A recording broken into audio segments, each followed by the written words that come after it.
அஸ்ஸலாமுஅலைக்கும், welcome to பினூஸ் kitchen.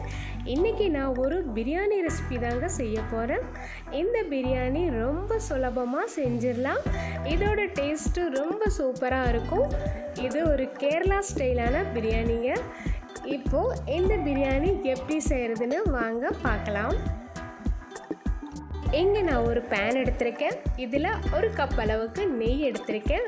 இது 5 table spoon அளவுக்கு நெய் இருந்துச்சு. இந்த நெய் நல்லா சூடாகி வந்ததுமே அடுத்ததாக நம்ம இதில் 5 டேபிள் ஸ்பூன் அளவுக்கு ஆயில் சேர்த்துக்கலாம்.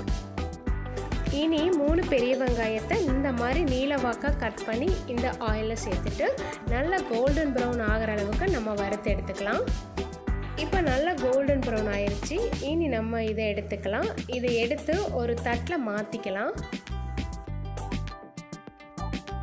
இனி நம்ம ஆனியன் வறுத்த அதே ஆயிலில் 2 பிரியாணி இலையை சேர்த்துக்கோங்க. அடுத்ததாக 5 பட்டை அதையும் சேர்த்துக்கோங்க. இனி ஒரு 2 நட்சத்திர சோம்பு அதையும் சேர்த்துக்கோங்க. ஒரு 5 கிராம்பு, ஒரு 6 ஏலக்காய். இனி அடுத்ததாக 1 டீஸ்பூன் அளவுக்கு சோம்போட ஃப்ளேவர் பிடிக்காதவங்க ஸ்கிப் பண்ணிக்கலாம். இனி 1 டீஸ்பூன் அளவுக்கு இஞ்சி பூண்டு பேஸ்ட்டு இதையும் சேர்த்து நல்லா மிக்ஸ் பண்ணி விட்டுக்கோங்க. இப்போ அவ்வளோதாங்க, இதுக்கு தேவையான பொருட்கள் இவ்வளோதான். இது ரொம்ப சுலபமாக செய்யக்கூடிய ஒரு பிரியாணி ரெசிபிங்க. இனி பார்த்திங்கன்னா இந்த பாத்திரத்தில் 1 பாத்திரம் அளவுக்கு நான் தண்ணி ஊற்றுறேன். இதில் தான் 1 பாத்திரம் அளவுக்கு நான் பிரியாணி அரிசி எடுத்திருந்தேன்.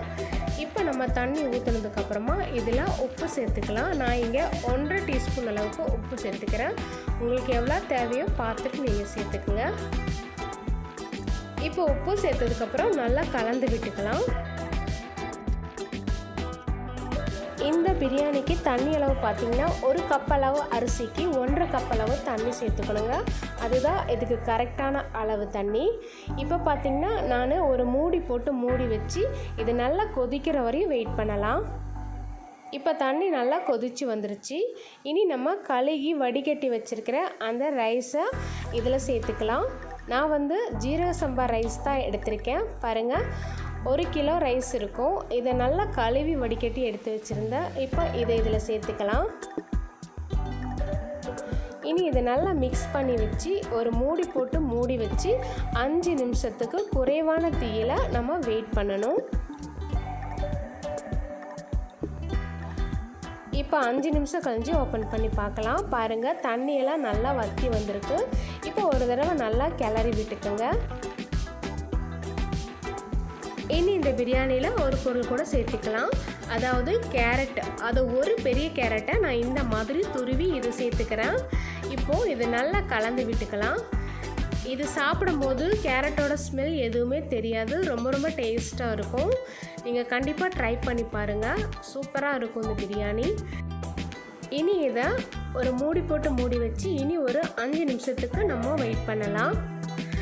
இது மொத்தமாகவே 10 நிமிஷத்துக்கு நம்ம லோ ஃப்ளேமில் வச்சு வேக வைக்கணும். ஃபஸ்ட்டு நான் தண்ணி நல்லா கொதிச்சதுக்கப்புறம் ரைஸ் போட்டு ஒரு 5 நிமிஷத்துக்கு வெயிட் பண்ணேன். ரெண்டாவது நம்ம கேரட் போட்டதுக்கப்புறம் ஒரு 5 நிமிஷம் வெயிட் பண்ணோம். அப்படி 10 நிமிஷத்துக்கு வெயிட் பண்ணதுமே எங்கள் பிரியாணி சூப்பராக ரெடி ஆயிடுச்சு. ரொம்ப ரொம்ப சுலபமாகவும் செஞ்சிடலாம். டைமும் ரொம்ப குறைவு தான். இப்போ அவ்வளோதாங்க, சூப்பரான பிரியாணி இங்கே ரெடி ஆயிடுச்சு. இனி இதை நல்லா மிக்ஸ் பண்ணி விட்டுக்குங்க.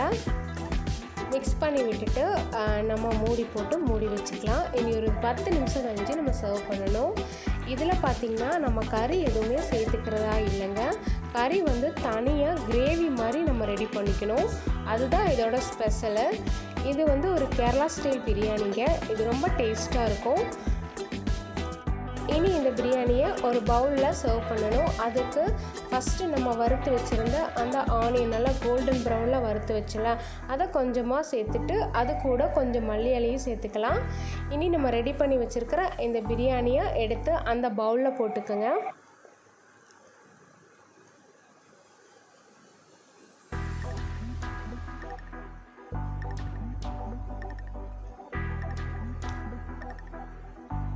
இனி இந்த மாதிரி எல்லா சைடும் ஈவனாக நல்லா அழுத்தி விட்டுக்கோங்க.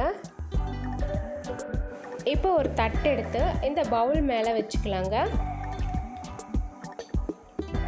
இனி இதை அப்படியே திருப்பிக்கலாம்.